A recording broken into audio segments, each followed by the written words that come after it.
Welcome to our channel. आज इथे मी तुम्हाला डाळ फरेची रेसिपी दाखवणार आहे। तर त्यासाठी इथे मी मुगाची डाळ आदल्या दिवशी रात्री भिजत घातली होती आणि छान अशी ही फुलून देखील आलेली आहे। तर इथे मी 1 वाटी एवढी मुगाची डाळ घेतलेली आहे। 1 चमचाभर जिरे घेतलेले आहेत। इथे लसण पाकळ्या घेतलेल्या आहेत जवळजवळ 20-25, त्यानंतर 10-12 इथे मिरच्याचे तुकडे कट करून घेतलेले आहेत आणि इथे मिक्सरच्या भांड्यामध्ये मी हे डाळ टाकून घेतलेली आहे आणि आपल्याला छान इथे ही वाटून घ्यायची आहे। तर मिक्सरचं भांडं हे मी शेंगदाण्याचं कूट केलेलं होतं, त्यामुळे तसं दिसतं आहे तुम्हाला। तर इथे मी मिरची आणि लसण टाकून घेतलेलं आहे, त्यानंतर थोडेसे जिरे टाकून घेतलेले आहेत। तर हे आपल्याला मिक्सरच्या भांड्यामध्ये चांगलं बारीक वाटून घ्यायचं आहे। तर खायला एकदम टेस्टी असे हे दाल फरे लागतात। तुम्ही नाश्त्यासाठी किंवा कोणी पाहुणे आले तर नक्कीच करून बघू शकतात। तर इथे बघा मस्त अशी ही छान डाळ वाटून घेतलेली आहे। खूप जास्त बारीक नाही झाली तरी देखील चालेल। तर अशाच पद्धतीने इथे मी दुसरी बॅच देखील मिक्सरच्या भांड्यामध्ये काढून घेणार आहे। तर तुम्हाला देखील माझ्याच पद्धतीने डाळ फरे बनवायचे असतील किंवा याआधी तुम्ही बनवलेले नसतील तर नक्कीच हा व्हिडिओ तुम्ही शेवटपर्यंत बघा, कुठेही स्किप करू नका आणि आवडल्यास व्हिडिओला एक लाईक नक्की करा आणि इतरांना हा व्हिडिओ शेअर देखील करा। त्यामुळे छान पौष्टिक असे डाळ फरे तुम्हाला देखील करून पाहता येतील आणि खाऊन त्याचा आनंद देखील घेता येईल। तर अशा पद्धतीने बघा दुसऱ्या बॅचमध्ये पण मी सर्व डाळ टाकून घेतलेली आहे, लसण मिरची जिरे टाकून घेतलेले आहेत। तर ही डाळसुद्धा चांगली वाटून घेतलेली आहे आणि आता ही मी भांड्यामध्ये काढून घेतलेली आहे। तर इथे तुम्ही बघू शकता दोन्ही बॅचमध्ये ही डाळ बारीक करून घेतल्यानंतर यामध्ये मी आता भरपूर सारी कोथिंबीर टाकून घेतलेली आहे। त्यानंतर इथे मी हळद टाकून घेणार आहे। तर हळद, कोथिंबीर आणि नंतर इथे मी चवीपुरतं मीठ टाकून घेणार आहे। बस एवढं साहित्य आपल्याला या डाळ फरेसाठी पाहिजे आहे। तर इथे आपली ही डाळ फरेसाठीची ही जी डाळ आहे ती इथे छान वाटून तयार झालेली आहे आणि आता हे सर्व मिश्रण मी व्यवस्थित एकजीव करून घेणार आहे। तर तुम्ही इथे मुगाच्या डाळीसोबत हरभऱ्याची डाळ देखील वापरली तरी देखील चालेल किंवा अर्धी हरभऱ्याची आणि अर्धी मुगाची असं प्रमाण घेतलं तरी देखील चालेल। खाताना हे एकदम छान लागतात, टेस्टी असे लागतात। तर आणि एकदम कमी तेलामध्ये तयार होणारा हा पदार्थ आहे आणि पौष्टिक देखील आहे। तर इथे बघा मी बारीक रवा घेतलेला आहे, जवळजवळ मी आता 2 वाट्या एवढा रवा घेणार आहे। तर इथे मी तुम्हाला दाखवते की 2 वाट्यांमध्ये मी हा रवा घेतलेला आहे। जर तुमच्याकडे रवा जाड असेल तर तुम्ही थोडासा तो मिक्सरला बारीक करून घेऊ शकतात। तर अशा पद्धतीने इथे 2 वाटी रवा मोजून घेतल्यानंतर यामध्ये मी चवीपुरतं थोडंसं मीठ टाकून घेणार आहे।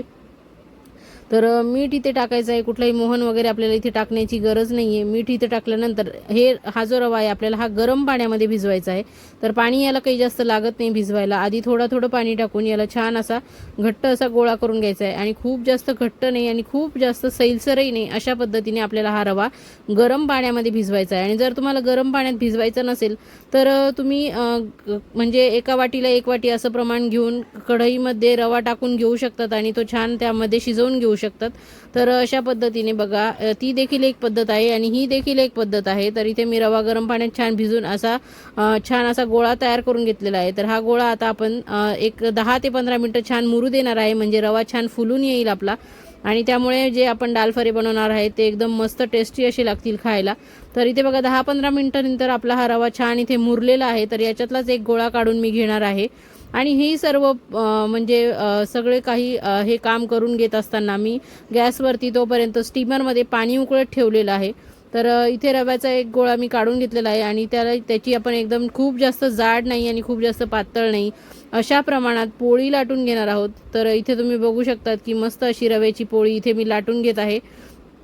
तर तुम्ही हे रव्यापासून बनवू शकतात किंवा तुमच्याकडे जर तांदळाचं पीठ असेल तर त्या तांदळाच्या पिठाला उकड काढून तुम्ही अशा पद्धतीने पोळी लाटून घेऊ शकतात। त्याचबरोबर तुम्ही गव्हाचं पीठ जे आपण कणिक भिजवतो त्या कणकेपासून सुद्धा हे असे डाळ फरे बनवून घेऊ शकतात, की असं नाही आहे फक्त इथे तुम्ही रवाच वापरू शकतात। तर तुम्ही इथे रवा, गव्हाचं पीठ किंवा मग तुम्ही इथे तांदळाची उकड घेऊन देखील अशा पद्धतीने पोळी लाटून हे डाळ फरे बनवू शकतात। तर तुम्हाला ज्यामध्ये आवडतं त्यामध्ये तुम्ही हे बनवू शकतात।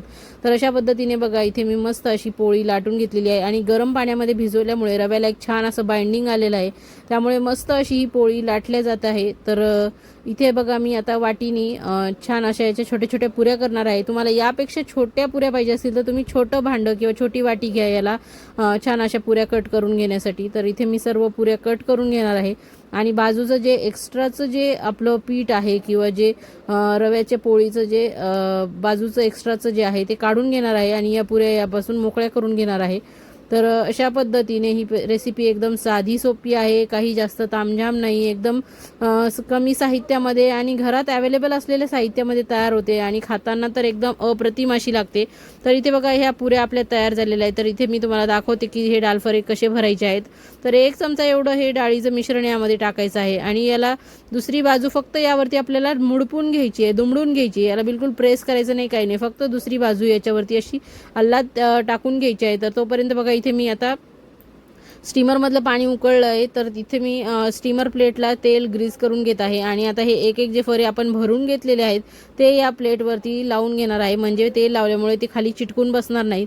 तर इथे दुसरा एक डाळ फरा मी तुम्हाला भरून दाखवते आहे. तर इथे बघा असे एवढंच डाळीचं आपल्याला मिश्रण लागणार आहे आणि दुसरी बाजू यावरती दुमडून घ्यायची आहे, मुडपून घ्यायची आहे.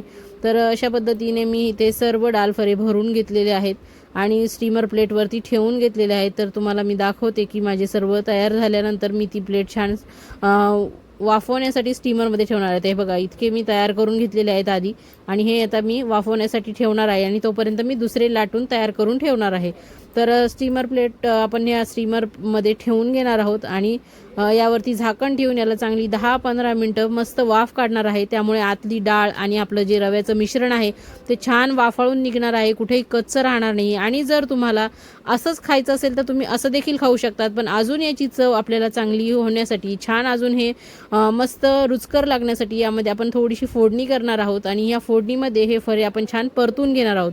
तरी ते बघा तेल आपलं तापलेलं आहे, त्यामध्ये थोडी मोहरी आणि जिरे टाकून घेतलेले आहेत. ते देखील छान फुलून आल्यानंतर यामध्ये मी मिरच्याची पोटं फोडून एकाचे 2 भाग करून घेतलेले आहेत आणि ते देखील परतायला टाकलेले आहेत. आणि नंतर इथे मी थोडेसे तीळ टाकलेले आहेत. कढीपत्ता तुमच्याकडे असेल तर तुम्ही कढीपत्तासुद्धा घालू शकतात, दिसायलाही छान दिसतो आणि चव देखील छान लागते खाताना.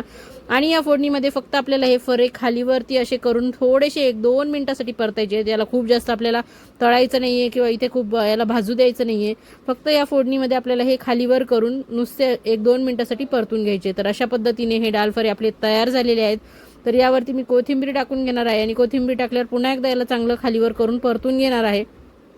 या स्टेजला मी इथे गॅस बंद करून टाकलेला आहे आणि आपले हे फरे इथे रेडी झालेले आहेत. तर इथे बघा मी सर्व देखील केलेले आहे. तर बघा कॅमेरा जवळ घेऊन दाखवते, इतके सुंदर दिसत आहेत, कलर पण इतका छान आलेला आहे की कोणीही भूक नसलेला सुद्धा आवडीने खाईल. तर केचपसोबत खा आणि नक्कीच ही रेसिपी करून खा, प्या, मजा करा. थँक्यू, धन्यवाद.